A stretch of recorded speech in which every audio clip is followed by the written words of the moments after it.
Hello and welcome to the channel. Let's talk Musa Khawula resurfacing, but it turns out that he is still behind bars. Let's take a look at the content behind this. Please give this video a thumbs up as we take a look.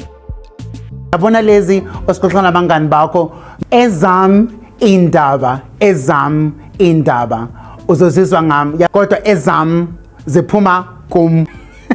So Musa Khawula did tell us that we will hear anything about him from the horse's mouth. That is Musa Khawula. Wathi ezam nizoziva ngami. But you know what he said when Umuhlali had allegedly put her hands on him in Leroy Sedambe's office and gave him, a popo. Now, here we are on the 27th of February 2025. So now the question is, how is he tweeting? Because according to the Sunday World, Musa Khawula abandoned his bail application. So the last time that Musa Khawula appeared before the magistrate court, that was on the 18th of February, and then he later on abandoned his bail application, and today on the 27th of February he appeared for that charge of hate speech, criminal injuria, and a violation of the Cyber Crimes Act. So in this trial that he's on, he has a new representative that is looking after him via legal aid. And he has requested to familiarize himself with the case, and it has been postponed and to the 19th of March. So Musa Khawula, who's tweeting, which one is this one? So he then gives his banking details in that tweet, but he doesn't just stop there. He continues, as I said, with business as usual. Or does he have access to a phone in jail? What is going on? But let's take a look at what actually landed him in there. Okay, so before I get into my 2 cents about Lendaba between Musa Khawula, the NPA, as well as Nxumalo, I just want to say, Guti, I am in no way defending Musa Khawula, because I also understand how frustrating it may be for, for people who have a reputation to uphold, and the fact that you've got this person who speaks about, igama lakho and is tarnishing your name and so on, right? Okay, so for context, do correct me, guys, if I'm getting the story incorrect, but this is what I remember. So back in October, Musa went onto his social media to basically talk about former Miss SA Tauren Green and how she is with child. Now, a lot of people would have just reported it by but then were involved in Nxumalo, who is a businessman. And now it didn't take long until the Nxumalos then got involved. They got their lawyer to basically send a letter out to Musa to ask him to apologize, in which he was quite reluctant to apologize initially, and then at some point we apologize and then just say right?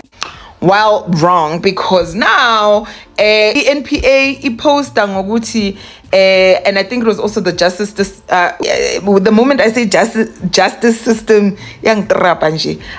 so on their respective Twitter pages, they went on to talk about this entire case and the fact that there were remarks that were made that were quite derogatory and that were basically tarnishing igama Mr. Nxumalo and so forth. And a part of me, I was just like, okay, this matter is clearly very serious, right? But I think for me as a South African, and I'm not taking away from Lendaba, but I also just feel like the NPA and the justice system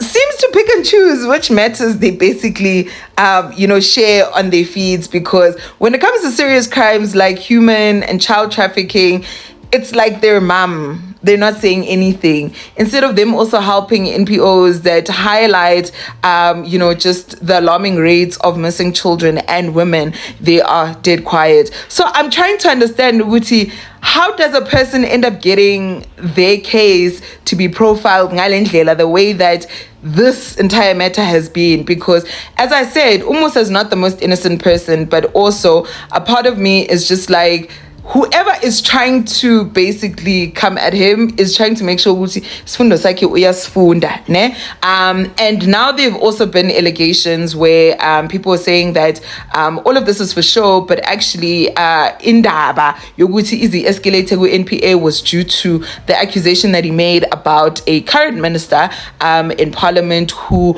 was said to have been soliciting or extorting, anyway, but yeah, he was basically doing inappropriate things with the people that he works with. These are still allegations, asas luto, but ever since that matter, it's like things in Zavelezati, Zaba all over. So I'm a bit confused as to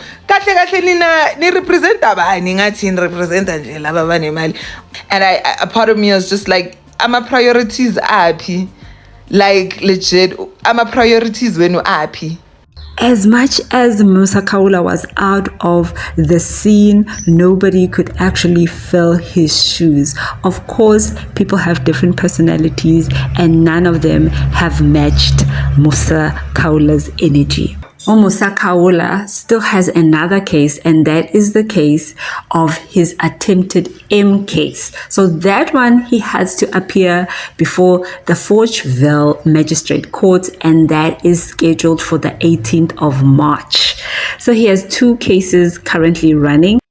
Now, in his tweet, he blames the detective for accepting what he alleges to be bribes, and he names the detective, and then he further on says that there is a part 2 coming. I'll put them here on screen. So long. What are your thoughts on Musa Khawula tweeting from allegedly jail? And does what he said warrant such a long term imprisonment? Really?